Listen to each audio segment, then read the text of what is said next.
L'Éternel te bénisse, l'Éternel te bénisse et te garde, fasse lever la lumière de sa face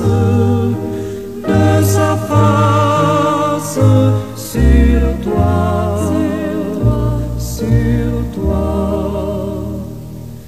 use de grâce envers toi et te donne la paix, et te donne la paix.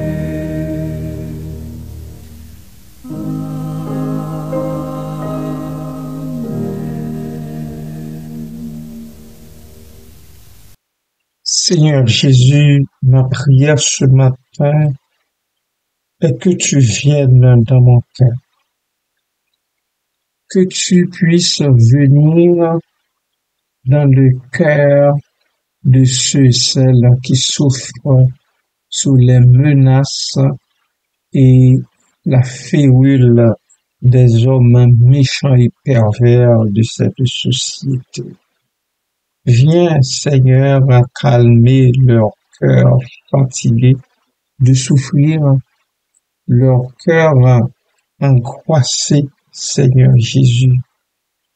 Prends tout ce qui est en eux, Seigneur. Occupe ce cœur, afin, ô Dieu, ils puissent lever leurs yeux vers toi et s'attendre à toi en cette circonstance macabre qu'ils sont en train de vivre de l'autre côté de la frontière.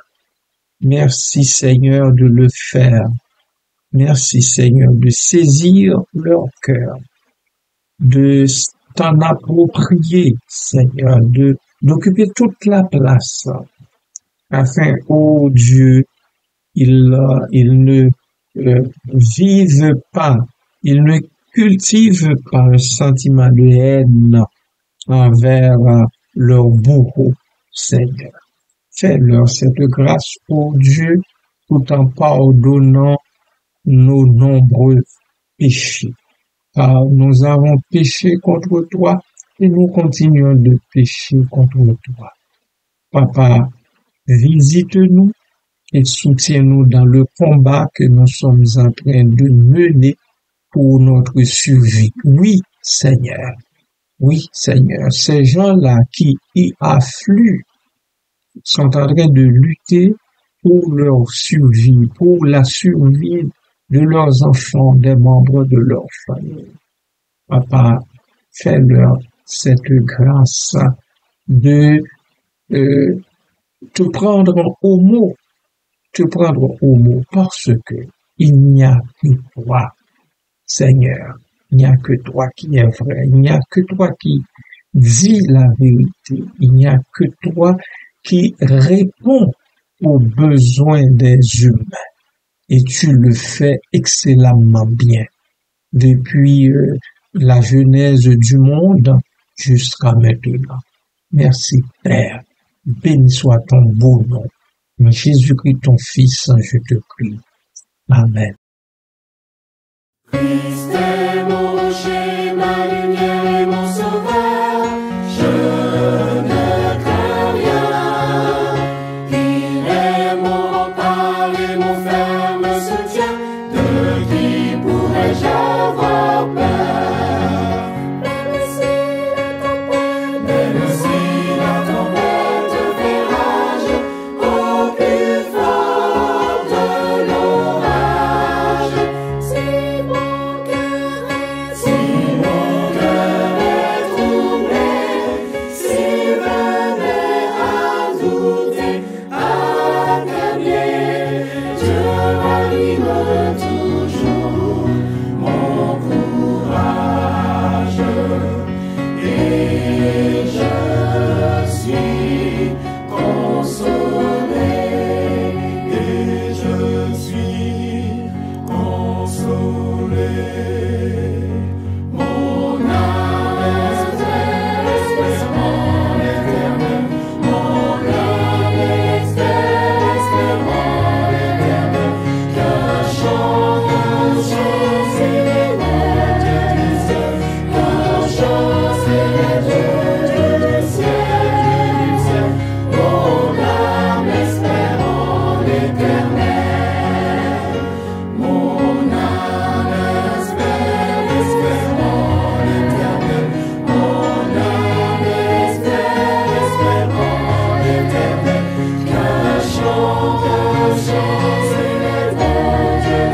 Bien-aimés frères et sœurs et amis de partout, je vous souhaite le bonjour dans la paix et la grâce du Seigneur notre Dieu.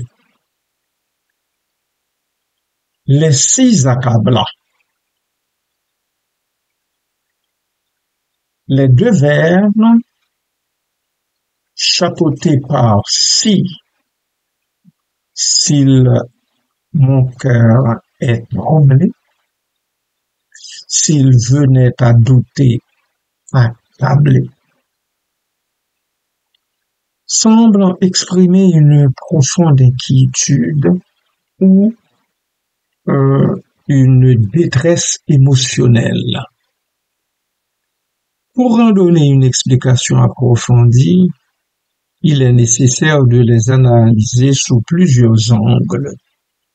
La structure, le sens littéral, les émotions sous-jacentes et les éventuelles connotations symboliques ou poétiques. Structure et forme. Le si répété. Le si répété. La répétition de si au début du premier vers peut suggérer une hésitation, une incertitude ou une condition hypothétique. Cela crée une atmosphère de doute et de questionnement.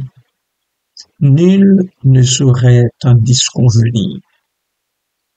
Et remarquons qu'il y a un enjambement. Le premier vers se poursuit dans le second, créant un enjambement. Cette technique poétique renforce l'idée de flux de pensée ininterrompu, comme si l'émotion était trop intense pour être contenue dans une seule ligne. Et cela nous interpelle.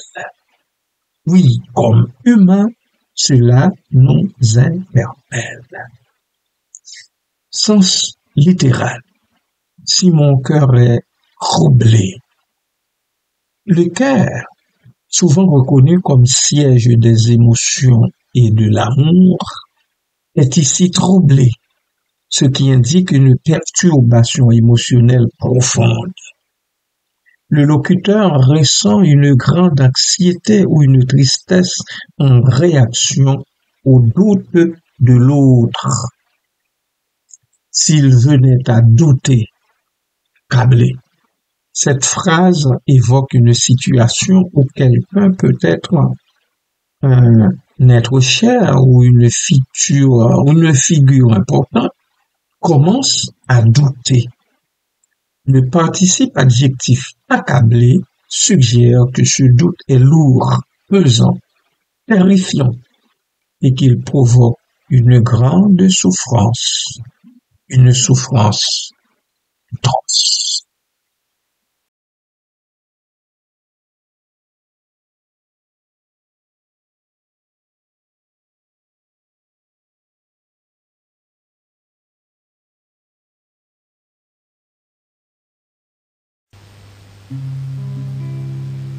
Si tu sens vaciller ta foi devant la tempête, à garde, calme-toi,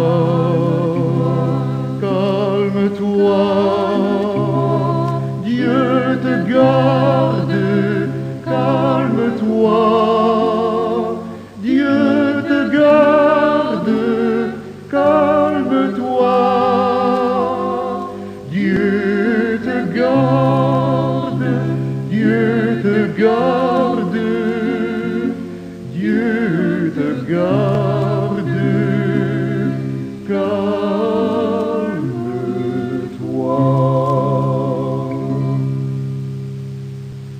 Si d'après la commune loi, dans le néant tombe chaque rue. Calme-toi, calme-toi, Dieu demeure, calme-toi,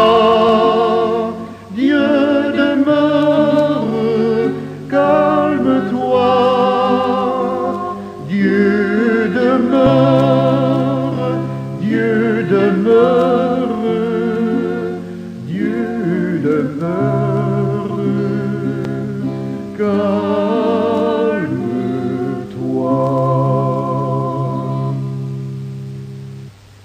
Si ton cœur est rempli d'émoi, si le désespoir t'environne, calme-toi, calme-toi, Dieu pardonne, calme-toi, Dieu pardonne, calme-toi, Dieu pardonne, Dieu pardonne, Dieu pardonne, calme-toi.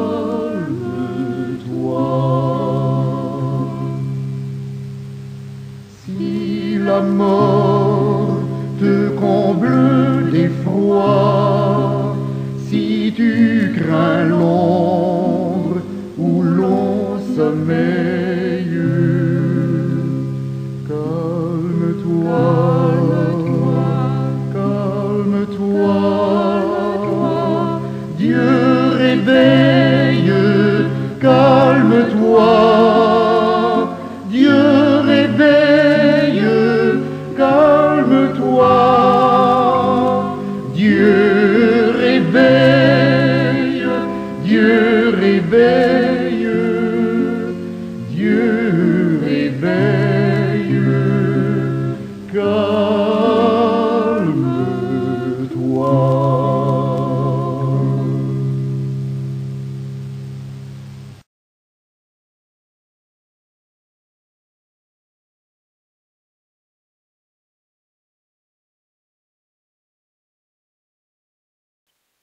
Cet état provoque des émotions sous-jacentes. Il y a doute et incertitude.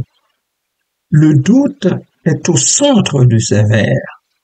Il peut s'agir du doute de l'autre personne, mais aussi du doute du locuteur lui-même.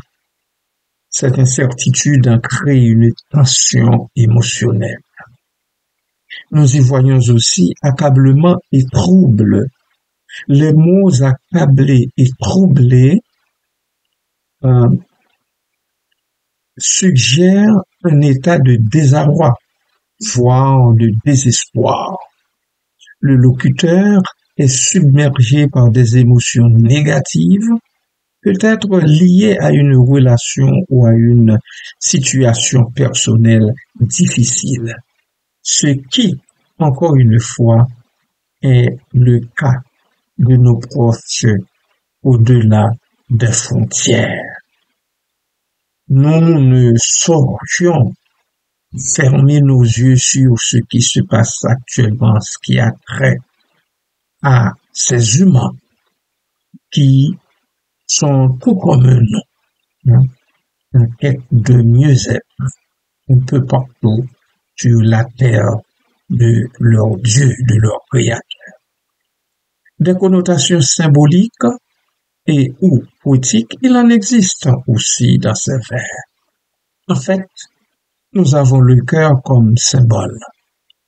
Dans la poésie, le cœur est souvent utilisé pour représenter les émotions les plus profondes.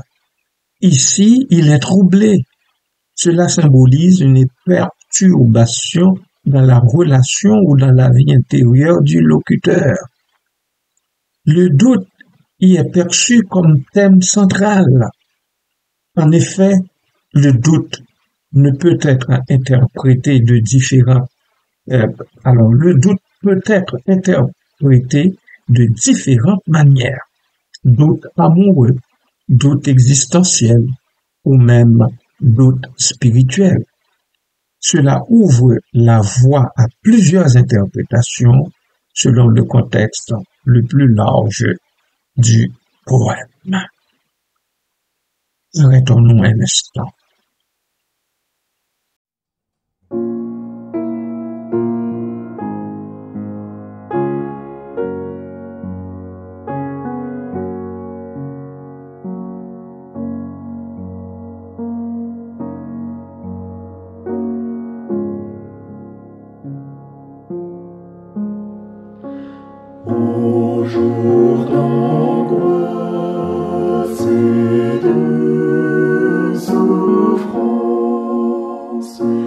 quand le cœur est rempli d'effroi.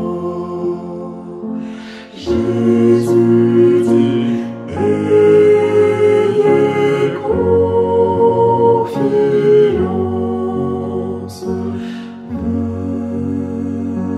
venez à moi.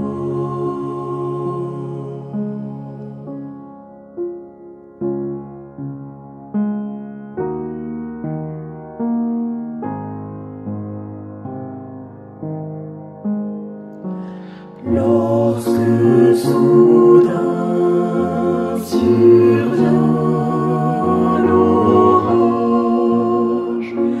que nul abri ne s'offre à toi, de Jésus entends le message. Venez à moi.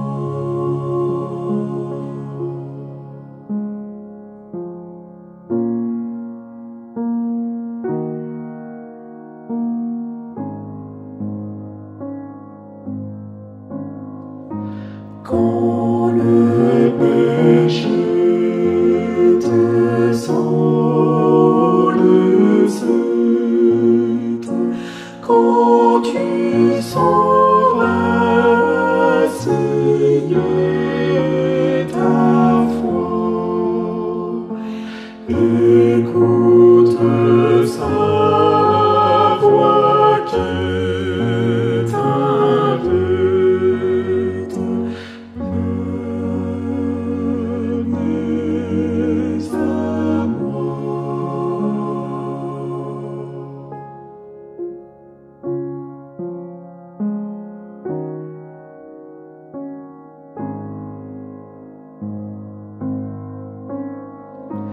Il nous pardonne, il nous console,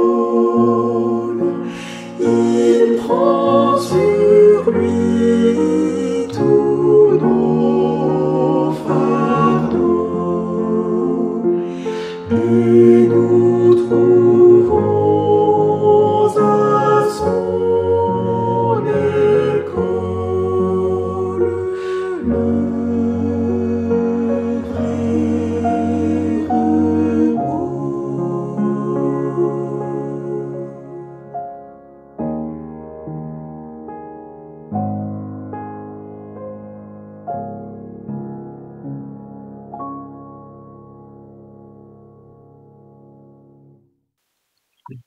Globalement, bien-aimés du Seigneur, ces vers semblent capturer un moment de vulnérabilité intense. Le locuteur est profondément affecté par le doute de quelqu'un d'autre ou de lui-même, au point que son propre cœur en est troublé. Cela pourrait refléter une relation où la confiance est fragile. Cela peut être aussi une situation où l'incertitude provoque une grande détresse émotionnelle. Il faut s'accrocher quelque part. Il importe de lever les yeux et de se tourner vers quelqu'un d'autre, vers l'autre autre, le créateur et conservateur du genre humain. Quoi qu'il advienne, ces vers expriment une profonde inquiétude et une perturbation émotionnelle causée par le doute. Ils utilisent des techniques poétiques comme la répétition et l'enjambement pour renforcer l'intensité des émotions exprimées.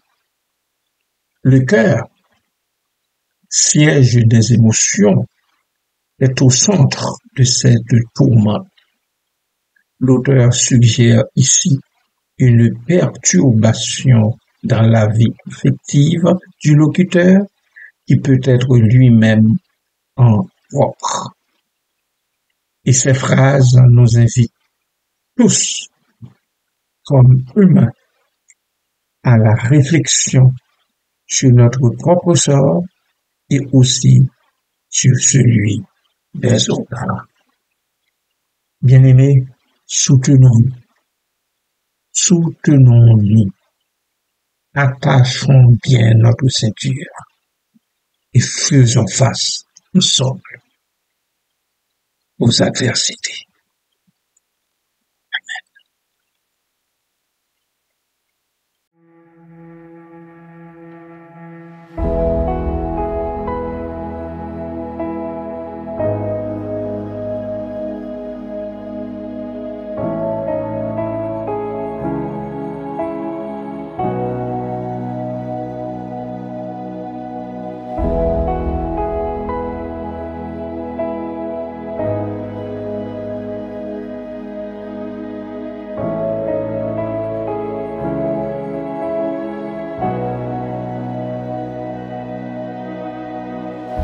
Au-delà des océans, tu es venu me chercher. Au-delà de mes tourments, ton amour a triomphé. Montre-moi la splendeur et la beauté qu'il y a à t'obéir de tout cœur, à se confier à ta voix.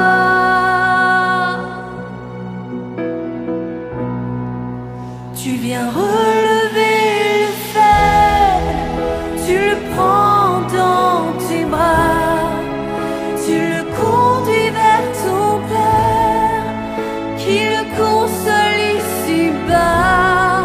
Entends le cri de ma prière, sois mon secours et ma joie. Passer de l'ombre à ta lumière, j'ai mis mon espoir en toi.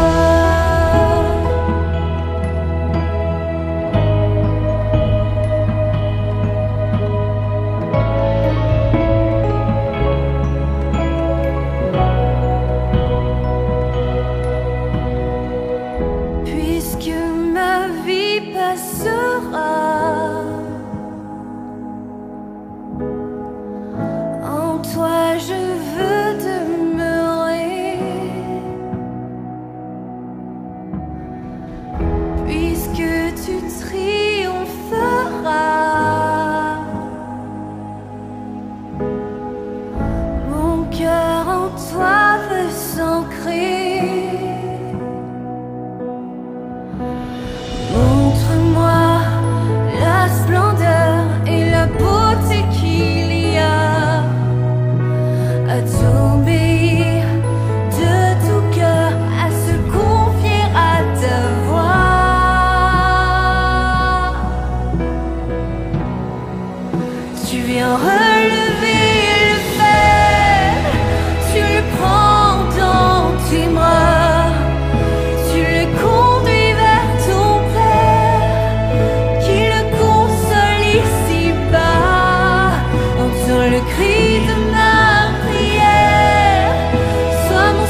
heureux.